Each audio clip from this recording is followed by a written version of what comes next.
जयंतचे बाबा मला का फोन करतायत? ते फोन उचलत नाहीये का?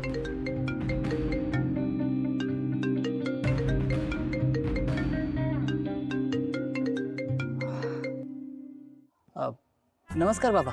नमस्कार जैन. काय म्हणताय, कसे आहात तुम्ही दोघे? आम्ही ठीक आहोत. तुम्ही कसे आहात? आम्ही अगदी छान. जान्हवी फोन उचलत नाहीये का? नाही जैन, मला तुझ्याशीच थोडंसं बोलायचं होतं. बोला ना बाबा. हां, काय जैन, मुलगी लग्न होऊन सासरी गेली ना की काही दिवसांनी तिने माहेरी परत यायचं असतं. पास परतावणं असं म्हणतात त्याला. तेव्हा हे विचारायचं होतं की तुम्ही दोघे आमच्या घरी याल का जेवायला? याल का नाही, याच. हां, म्हणजे याच अगदी आग्रहाचं निमंत्रण आहे. आणि काय, या निमित्तानं सत्यनारायणाची पूजाही करायचा विचार आहे. आणि जयंत, तुम्ही दोघांनी पूजेला बसायचं आहे अशी आमची इच्छा आहे. तेव्हा येणार ना?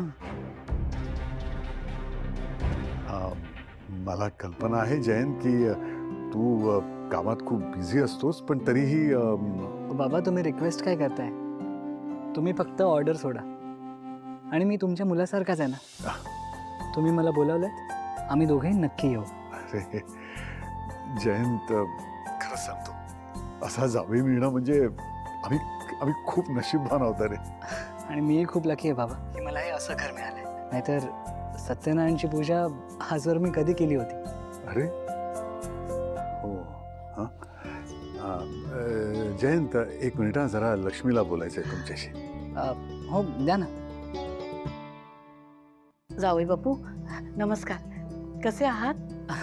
मी छान आहे आई. आता काय, जान्हवी माझ्यासोबत माझ्या घरी आहे. आतापर्यंत मी एकटा राहायचो, पण तिची मस्त कंपनी मिळते म्हटल्यावर मी कसं असणार? हे ऐकून खूप छान वाटलं जावई बापू.